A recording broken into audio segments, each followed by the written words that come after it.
mengaruniakan anakmu yang tunggal itu, Yesus yang mati di kayu salib 2000 tahun yang lalu, yang olehnya kami semua diampuni, di mana kami juga diselamatkan. Terima kasih Tuhan. Kami hari ini hanya bisa bersyukur menghidupi anugerah demi anugerah yang Tuhan sudah berikan. Terima kasih Tuhan. Sekali lagi kami boleh mengenang Kristus yang mati, Kristus yang bangkit.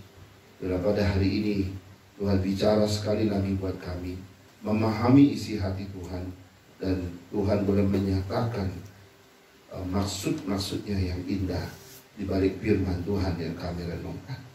Pemberitaan firman Tuhan ini kami taruh ke dalam tangan Tuhan. Di dalam nama Yesus kami berdoa. Amin. Amin. Ya, shalom saudara sekalian. Bukan kebetulan kalau kita ibadah di tempat ini.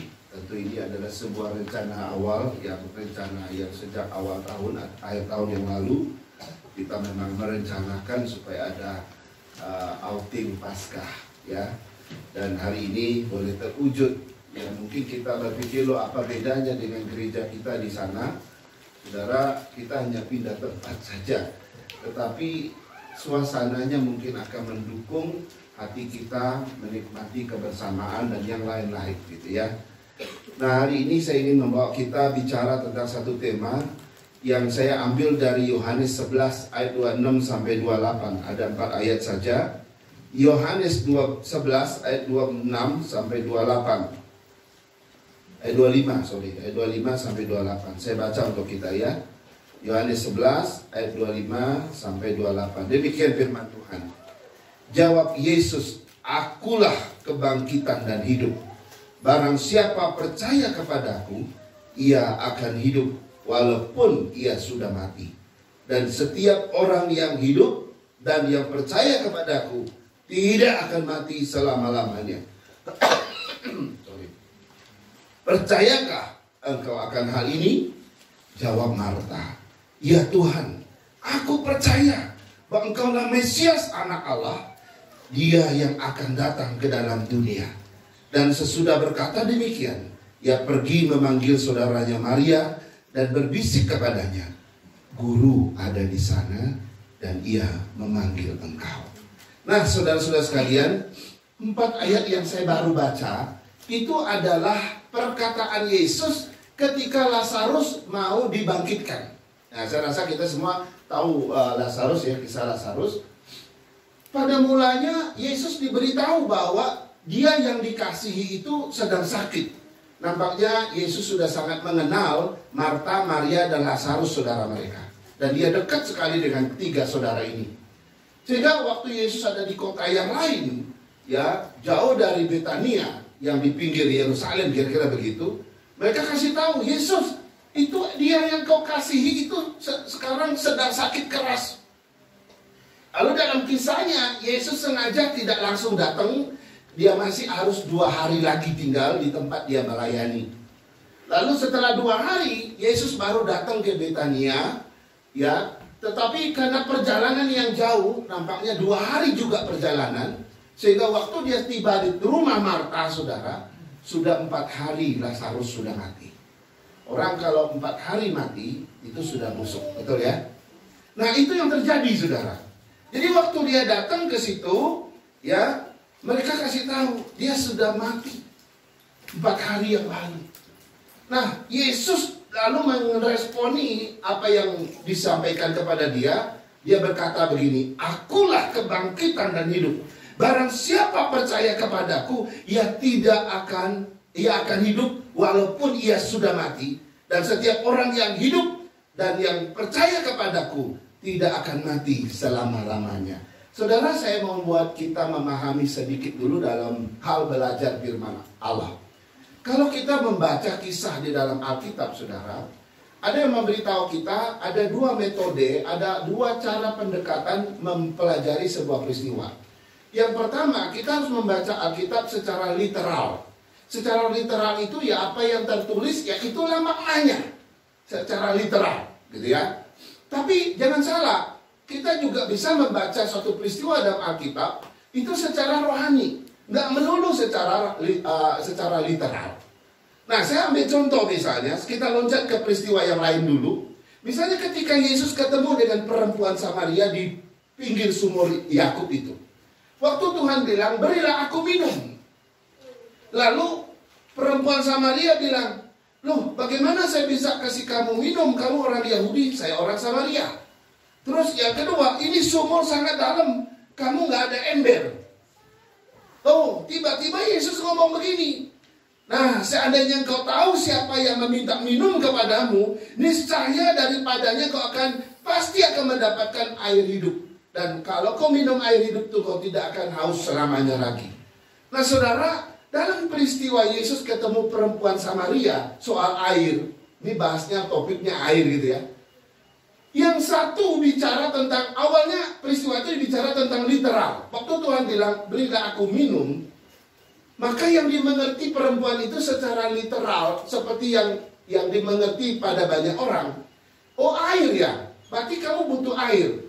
Air yang dimaksudkan oleh Yesus untuk diminum itu adalah secara literal, ya betul, benda yang cair ini yang disebut air itu. Tapi waktu Yesus ngomong di ayat berikutnya, dia bicara air yang lain, yaitu air hidup. Jadi waktu kita membaca peristiwa itu, pertama kita tahu itu adalah literal. Tapi kemudian dia bergeser menjadi secara rohani. Jadi waktu kita menafsirkan sebuah peristiwa, tidak selalu peristiwa itu bersifat literal. Nanti ada waktunya dia akan menjadi sesuatu yang harus dibaca dan ditafsirkan secara rohani. Nah, sekarang kita kembali ke peristiwa kita. Waktu Yesus berkata, akulah kebangkitan dan hidup. Ini literal atau harus dibaca secara rohani sekarang?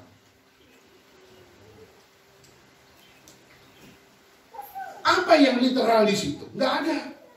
Waktu dia bilang, akulah kebangkitan dan hidup. Ya gimana sih orang yang Yesus ngaku dirinya kebangkitan? Nah, orang kebangkitan itu kayak apa sih? Nggak bisa ditangkap di situ. Secara rohani ternyata juga nggak bisa. Nah, ada yang mengatakan, bahwa para ahli mengatakan, kalau kita tidak bisa menafsir, membaca suatu peristiwa secara literal, juga nggak bisa dibaca secara rohani. Sebenarnya ada yang ketiga, harus dibaca secara teologis.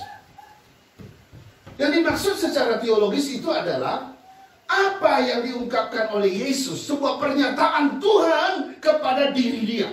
Waktu dia berkata, akulah kebangkitan dan hidup, kalau orang yang percaya kepadaku, kau tidak akan mati, kau akan hidup walaupun kau sudah mati. Ini bicara tentang pandangan, ajaran, pengenalan kita terhadap siapa Yesus. Bahwa dia adalah kebangkitan dan hidup, saudara. Jadi itu pernyataan yang tegas secara teologis tentang siapa Yesus. Bahwa Yesus adalah kebangkitan dan hidup. Dia adalah hidup itu sendiri. Nanti kita akan lihat maknanya ya. Sehingga semua ahli-ahli Taurat, para murid Yesus, orang-orang Farisi, orang-orang Israel, ya, itu pandangan mereka beda sekali tentang siapa Yesus. Tapi waktu dia berkata, akulah kebangkitan dan hidup, maka mereka mulai berpikir, itu apa ya? Pernyataan itu apa? Bahkan Marta sendiri, saudara, waktu berdialog dengan Yesus gitu ya, tidak berpandangan seperti itu. Dia pikir Yesus cuma sekedar sahabat, dia panggil dia guru, sebatas itu toh gitu ya. Tapi ya dibilang, akulah kebangkitan dan hidup. Dan sebentar lagi, Lazarus akan dibangkitkan. Wow, sesuatu yang sangat surprise terjadi waktu itu. Marta bilang, waktu dia mendengar kata-kata Yesus itu, Marta bilang gini, ya aku tahu kok Tuhan, bahwa saudaraku Lazarus ini pasti akan bangkit pada akhir zaman kok. Ini pernyataan standar dari yang namanya orang Yahudi. Nah, orang Yahudi itu terbelah dua ya. Orang Farisi itu percaya ada kebangkitan. Tapi orang Saduki itu nggak percaya ada kebangkitan. Nah, Marta percaya pandangan daripada Farisi. Jadi waktu Yesus bilang, akulah kebangkitan dan hidup. Yes, aku percaya Tuhan. Saudaraku pasti bangkit kok. Akhir zaman nanti pasti akan dibangkitkan. Itu keyakinan mereka. Itu pernyataan standar mereka. Saudara, ini juga pernyataan standar kita kalau kita pergi ke rumah duka, betul nggak? Ada orang lagi kedukaan, ya Bapak terima. Tidak usah sedih ya Pak ya. Ini Bapak, saudara kita yang dipanggil Tuhan ini, kita percaya dia bersama Tuhan. Kita percaya Tuhan kan bangkitkan dia. Pernyataan standar. Padahal yang Yesus maksudkan, no, bukan standar ini. Ini sebentar lagi kamu akan lihat Lazarus itu bangkit kok. Tapi mereka masih berpikir standar. Ya, tapi akhir zaman gitu. Enggak, sekarang. Akhirnya Yesus bilang, tidak, buka itu batunya, penutup kubur itu. Oh, Marta masih melarang, jangan Tuhan. Dia udah 4 hari mati. Dia udah bau Tuhan. Masih melarang. Dia belum naik sampai ke seperti yang Yesus maksudkan. Dia belum mengerti Yesus itu ngomong apa. Dia belum tahu. Saudara, akhirnya Yesus bilang buka. Waktu dia panggil Lazarus keluar. Dan Lazarus akhirnya meresponi dari dalam. Dia bangkit. Barulah mereka sadar. Oh, apa yang dia katakan dibuktikan pada saat itu juga. Nah saudara, pertanyaan yang harus kita jawab pagi ini adalah, apa sebetulnya makna perkataan Yesus ketika dia berkata, akulah kebangkitan dan hidup. Yang kedua, arti yang terkandung dalam pernyataan Yesus ini, akulah kebangkitan dan hidup itu apa? Saya mau kasih 3 makna untuk kita pagi hari ini atau siang hari ini. Pertama, waktu Yesus bilang akulah kebangkitan dan hidup, makna pertama, Yesus adalah penakluk kematian. Itu yang pertama. Yesus adalah penakluk kematian. Saudara, di dunia ini orang berlomba-lomba menemukan obat untuk segala penyakit. Ya, waktu COVID muncul, wah, negara-negara berlomba-lomba menemukan, ya, apa namanya disuntik itu, vaksin, ya. Wah, ada yang sudah ketemu ini. Wah, negara ada yang ini lagi. Wah, ini kita disuntik macam-macam merek, ya. Ya, akhirnya luar biasa gitu ya. Waktu kanker, orang juga berlomba-lomba menemukan obat untuk kanker. Penyakit-penyakit yang berat-berat di dunia ini. Tapi saya mau kasih tahu, kematian tidak ada yang pernah menemukan obat untuk mengobati yang namanya kematian atau maut. Tidak ada. Tidak ada satu manusia pun yang bisa menahan yang namanya kematian. Tidak ada yang bisa mengatasinya. Sehingga mati dari dulu sampai hari ini, dari zaman Adam sampai hari ini, kematian tetap misteri, saudara. Tidak bisa dipecahkan oleh manusia. Manusia itu mau secanggih apa, mau sepandai apapun, saudara, kematian tetap misteri bagi dia. Satu-satunya keterangan dalam sejarah yang tertulis dalam kitab suci kita yang bisa menaklukkan kematian, cuma dia yang pernah mati di kayu salib. Dia adalah jawaban atas misteri kematian itu. Karena itu ayat 25, akulah kebangkitan dan hidup. Barang siapa percaya kepadaku, ia akan hidup walaupun dia sudah mati. Waktu Yesus mengucapkan kalimat ini, Lazarus belum dibangkitkan. Kira-kira orang banyak percaya nggak? Enggak. Termasuk Marta nggak percaya. Tapi Lazarus kemudian dibangkitkan oleh Kristus. Walaupun sudah 4 hari. Dalam rumusannya orang Yahudi, kalau orang sudah mati 4 hari itu udah betul-betul mati. Nggak ada kemungkinan dia lagi pingsan 4 hari itu, nggak ada.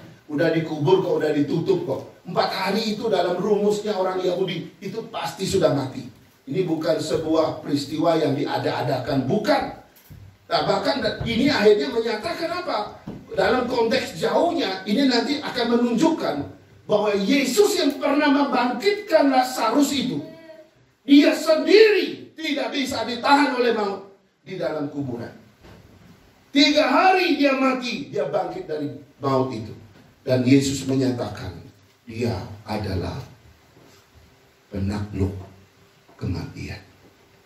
Siapa yang pernah jadi penakluk kematian? Yesus satu-satunya penakluk kematian. Kalau kita adalah ditaklukkan oleh kematian. Tapi Yesus penakluk kematian. Karena dia juga penguasa kehidupan. Luar biasa, saudara. Makna yang kedua, ketika Yesus berkata, akulah kebangkitan dan hidup. Barang siapa percaya kepadaku, ia akan hidup walaupun dia sudah mati. Makna yang kedua, Yesus adalah sumber kehidupan yang kekal. Ayat 25 dan 26, saya ulangi sekali lagi. Akulah kebangkitan dan hidup. Barang siapa percaya kepadaku, ia akan hidup walaupun ia sudah mati. Dan setiap orang yang hidup dan yang percaya kepadaku tidak akan mati lagi selama-lamanya. Ini artinya apa, saudara? Kalimat ini memberikan kita satu pengertian. Dialah sumber hidup itu sendiri. Dia sumber. Dan yang menarik adalah yang dimaksudkan hidup yang kekal di sini bukan nanti, saudara, enggak. Kita baca dalam Yohanes 3 ayat 16. Saya coba kita hafal Yohanes 3 ayat 16. Ini ayat yang sangat dihafal. 2, 3. Karena begitu besar kasih Allah akan dunia ini, sehingga ia mengaruniakan anaknya yang tunggal, supaya setiap orang yang percaya kepadanya beroleh hidup yang kekal. Kapan kita terima hidup yang kekal itu? Apakah nanti waktu Tuhan datang? Enggak. Saat engkau percaya anaknya yang tunggal itu, kau akan beroleh hidup yang kekal. Kapan? Saat itu. Jadi sekarang sebenarnya kita sudah hidup, beroleh hidup yang kekal itu. Kalau di dalam ahli bahasa, mereka menyatakan ayat ini atau kata beroleh itu bentuk kalimatnya itu present tense. Artinya sesuatu yang sudah terjadi. Dan itu sudah kita alami. Walaupun kita belum ketemu Tuhan, hari ini sudah ada kehidupan yang kekal itu. Nanti baru kita mengalami yang sesungguhnya, tapi sudah kita miliki hari ini. Dan yang lebih menarik lagi, saudara, Yesus sebagai kebangkitan dan hidup, dia adalah sumber kehidupan. Dia membangkitkan Lazarus itu. Dia bukan hanya sekedar bicara, tetapi dia membuktikan kata-kata dia, karena dia penguasa kehidupan itu sendiri. Saya mau baca ayat lain buat kita. 1 Yohanes 5 ayat 11 dan 12 berkata begini, saya baca. Dan inilah kesaksian itu. Allah telah mengaruniakan hidup yang kekal kepada kita. Dan hidup yang kekal itu ada di dalam anaknya. Di dalam Yesus maksudnya. Biar barang siapa memiliki anak, ia memiliki hidup yang kekal. Barang siapa tidak memiliki anak, ia tidak memiliki hidup yang kekal. Contohnya ya, misalnya apa ya namanya ya, kalau kita misalnya ini Alkitab ya, saya taruh pulpen di dalamnya. Siapa yang dapat Alkitab itu, dia dapat pulpen di dalam Alkitab itu. Siapa yang nggak dapat Alkitab itu, ya nggak dapat pulpen yang ada di dalam Alkitab. Saya hadiahkan pulpen, kira-kira begitu. Tapi ayat ini menarik. Siapa yang dapat anak, dia akan dapat hidup yang kekal. Tapi kalau kau tidak memiliki anak, kau juga tidak memiliki hidup yang kekal.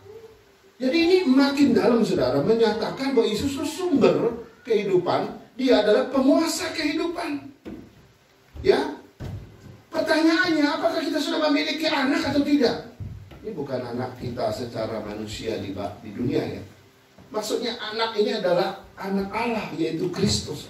Kalau kau punya Kristus, kau dapat hidup yang kekal. Kalau kau tidak memiliki Kristus, tidak ada hidup yang kekal. Karena itu tidak ada kehidupan dan keselamatan di luar Kristus. Itu implikasi daripada ayat ini. Kamu mau cari keselamatan di mana? Nggak bisa. Hanya ada di dalam Kristus. Ini ayat ini dengan tegas sekali berkata. Yang ketiga, makna yang ketiga, yang terakhir. Ketika Yesus berkata, akulah kebangkitan dan hidup. Barang siapa percaya kepadaku, ia akan hidup walaupun ia sudah mati. Yang ketiga, Yesus adalah juru selamat satu-satunya yang dijanjikan oleh Allah. Sekali lagi, saudara, siapapun yang percaya kepadanya, dia tidak akan mati lagi selama-lamanya. Saudara, Yesus secara sengaja bertanya di ujung pertanyaan 26 itu kepada Marta. Saya mau sedikit mendramatisinya kayak begini. Waktu dia ngomong sama Marta, akulah kebangkitan dan hidup, gitu ya. Barang siapa percaya kepadaku, ia akan hidup walaupun ia sudah mati. Percayakah engkau akan hal ini? Marta langsung menjawab begini, saudara. Menarik jawaban Marta, ayat 27. Ya Tuhan, aku percaya bahwa engkaulah Mesias anak Allah, dia yang akan datang ke dalam dunia. Wow. Apa yang sedang terjadi? Waktu di awal tadi Marta nggak bisa mengerti perkataan Yesus secara teologis. Dia cuma ngerti secara literal saja. Sampai di sini dia cuma di situ aja. Yesus ngomong sesuatu yang tinggi, dia cuma di sini aja. Dia nggak bisa naik lagi, nggak bisa naik. Tapi begitu ayat 27, percayakan kau akan hal ini, dia langsung mengenal Kristus waktu itu. Akhirnya dia bilang, kaulah Mesias, anak Allah. Ini walaupun Marta di dalam kisah dia dengan saudaranya Maria pernah gagal, tapi di sini saya memuji Marta. Di sini Marta lebih unggul daripada Maria. Dalam kisah yang lain, Maria lebih unggul daripada Marta. Tapi di sini Marta menyatakan imannya. Dia percaya Yesus itu Mesias. Nah, ini menarik saudara. Kenapa? Marta langsung mengenali Yesus akhirnya. Bahwa dialah sang juru selamat itu yang disebut Mesias, yang sudah lama dijanjikan oleh para nabi di dalam perjanjian lama. Jawaban Marta ini mewakili pengharapan seluruh orang Israel. Sudah lama dinanti-nantikan, itu sang Mesias itu. Dan Yesus menggenapinya waktu itu. Saudara, ada satu kisah nyata. Suatu hari ada seorang penginjil mengunjungi seorang bapak yang sedang sakit. Dia sudah diambang kematian. Dan penginjil ini memberitakan tentang Yesus yang bisa mengampuni dosanya. Bapak itu berkata begini, tiba-tiba dia ngomong begini. Kamu ngomong begitu sama saya tadi berpikir panjang lebar. Rupanya latar belakang bapak ini jahat sekali. Dia bilang gini, dapatkah dosaku yang begitu banyak seumur hidup aku lakukan itu bisa diampuni oleh Tuhan hanya dalam pertobatan 10-20 menit? Dia nanya kepastian itu kepada si penginjil. Penginjil itu bilang, memang sih nggak dapat Pak. Betul, memang tidak dapat. Pertobatanmu cuma 10-20 menit. Gak bisa menghapus dosamu yang puluhan tahun itu, gak bisa. Tapi saya ada berita sukacita. Darah Kristus yang mati di kayu salib bisa mengampuni dosa Bapak. Dia langsung nangis. Langsung nangis. Dia terseduh-seduh nangis. Dan itu seperti dia mendapat satu berita yang sukacita tapi membuat dia terharu. Akhirnya dia langsung bertobat. Bertobat dan tak lama kemudian Tuhan panen dia. Saya juga pernah melihat bagaimana pertobatan terjadi dua saudara. Di rumah sakit di Jakarta Barat, apa nama rumah sakit? Saya lupa. Dua saudara ini sudah 30 tahun tidak pernah sapa. Antara koko dan adik. Rupanya ada kepahitan yang begitu dalam. Mereka nggak bisa salaman sudah. Keluarganya kontak saya, lalu saya datang. Waktu saya datang, si kokonya yang sakit ini, yang sudah kritis ini masih sadar, tapi dia bilang, iya saya mau terima Yesus. Contoh masih contoh atau udah mukse, saya nggak tahu. Ya udah kita baptis ya. Ya udah besok saya baptis kamu, saya bilang. Jadi besoknya saya datang, kita baptis dia. Rupanya keluarganya sudah punya rencana. Mereka udah calling adiknya yang 30 tahun tidak bisa ketemu dia. Kita mau lihat bukti pertobatan dia. Dia bisa nggak terima adiknya? Saya bilang, kok sejak kamu terima Yesus, Tuhan sudah ampuni semua dosa. Maka aku juga harus mengampuni siapapun yang aku benci dalam hidup aku. Karena saya sudah dengar cerita sebelumnya, cuma saya nggak sebut adik. Besoknya saudara dipertemukan, yang saya datang ini. Begitu dia sudah terima Yesus, dia sudah senang sukacita. Lalu langsung suruh saya yang mewakili keluarga, kok ada adik aku di pintu. Dia ingin salaman sama kau. Begitu dia lihat, dia langsung kasih tangan. Adiknya datang. Mereka peluk, nangis-nangisan. 30 tahun tidak pernah ngomong. Ini adik kakak kandung.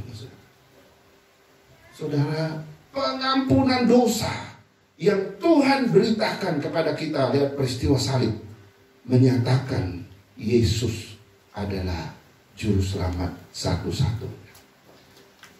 Ada seorang bapak juga, ini kisah nyata juga.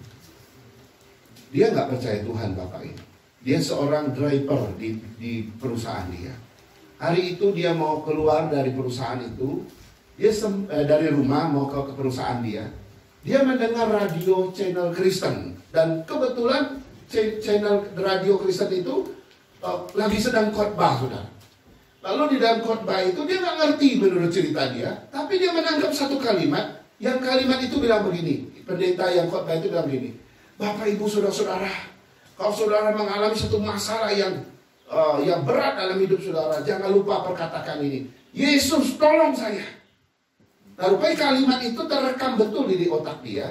Akhirnya dia datang dari rumah sampai ke kantor dia. Hari itu dia harus bawa mobil untuk bawa barang keluar kota.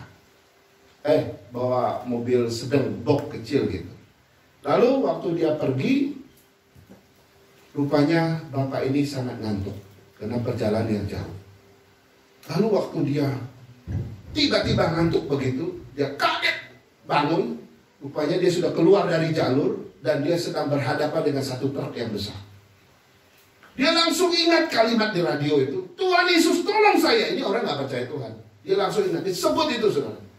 Tapi akhirnya terjadi tabrakan yang luar biasa. Yang menariknya, begitu tabrakan selesai, bapak ini keluar dari mobil dia. Semua orang yang lihat mobilnya, semua orang geleng kepala. Nggak ada mungkin orang bini bisa selamat dari mobil yang kayak begini. Ringsek. Mungkin separuhnya mobil itu kayaknya menjadi pendek gitu ya. Tapi dia keluar dari tempat dia tanpa luka, cuma luka dikit-dikit aja katanya. Dan hari itu dia langsung ambil keputusan, cari Tuhan. Dicari gereja, cari pendeta, dia diskusi, Yesus itu siapa sih? Dan hari itu dia bimbing dan percaya Tuhan. Yesus tidak hanya menyatakan dia juru selamat satu-satunya, seolah-olah itu teori Alkitab yang begitu tinggi, enggak. Dalam kehidupan hari-hari kita, yang begitu sibuk bekerja, yang begitu sibuk menjalani aktivitas kita, dia sebagai juru selamat juga hadir secara nyata dalam setiap hidup kita. Amin, saudara? Amin. Kita nggak tahu, entah sudah berapa kali kita ini akan kecelakaan, tapi Tuhan selamatkan kita. Kita nggak tahu. Apalagi model Pak Darius ini yang sering bawa pesawat di udara, waduh. Kita nggak tahu, badai kah, kita nggak tahu. Kadang-kadang tiba-tiba turbulen yang begitu tinggi, saya sebagai penumpang kalau kena turbulen sudah susah tidur saya. Kalau di pesawat, ya. Tapi itulah keadaannya. Saya mau akhiri dengan satu kisah, saudara. Kisah ini ada seorang bapak. Dia ingin pergi ke satu kampung yang cukup terjal jalannya, dan itu melewati gunung, saudara. Lalu dia bingung karena dia belum pernah ke sana. Dia bilang, siapa yang bisa antar saya ke sana?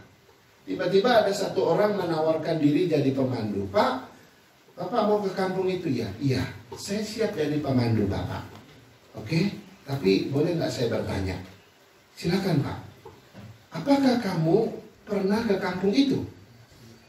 Belum Pak, saya cuma separuh jalan dulu pernah jalan, separuhnya saya nggak tahu.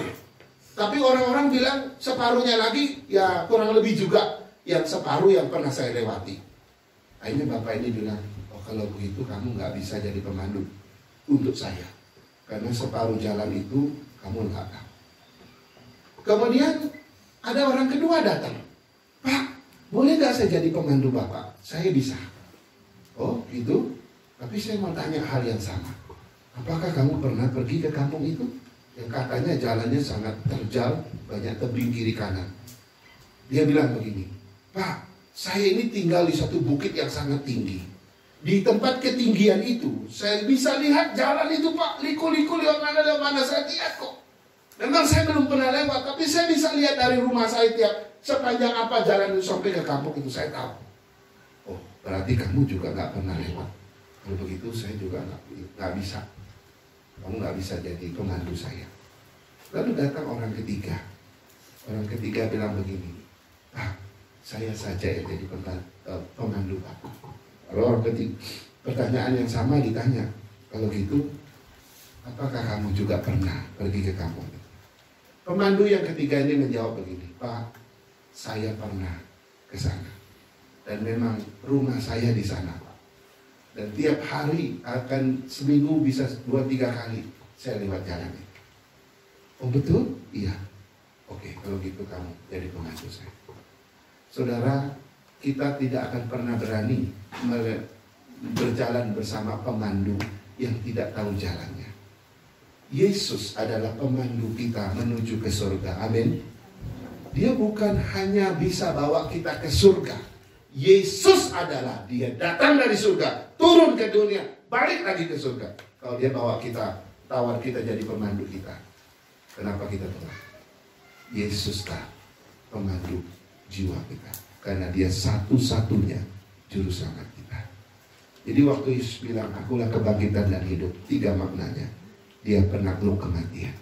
Yang kedua, dia sumber kematian, penguasa kehidupan. Yang ketiga, dia adalah juru selamat satu-satunya, tidak ada yang lain. Mari kita berdoa. Tuhan, terima kasih. Renungan yang singkat ini kami boleh taruh di hati kami. Seringkali kami memperingati hari kebangkitan Kristus. Seringkali kami, yes Tuhan, saya percaya Engkau adalah juru selamat, Engkau adalah kebangkitan dan hidup. Tapi kami tidak pernah merasakannya dalam hari demi hari kehidupan ini. Hari ini kami boleh mendengar bahwa apa yang Kau telah lakukan kepada Lazarus itu bukan sesuatu yang nanti, tapi itu sesuatu yang bisa terjadi kapan saja ketika Engkau mau. Karena itu Tuhan, kami bersyukur karena boleh memiliki juru selamat yang bangkit dari kematian dan menaklukkan maut itu sendiri. Terima kasih untuk firman-Mu, tanamkan indah hati kami agar kami terus berjalan bersama pemandu kami sampai akhir. Dalam nama Yesus kami berdoa. Amin.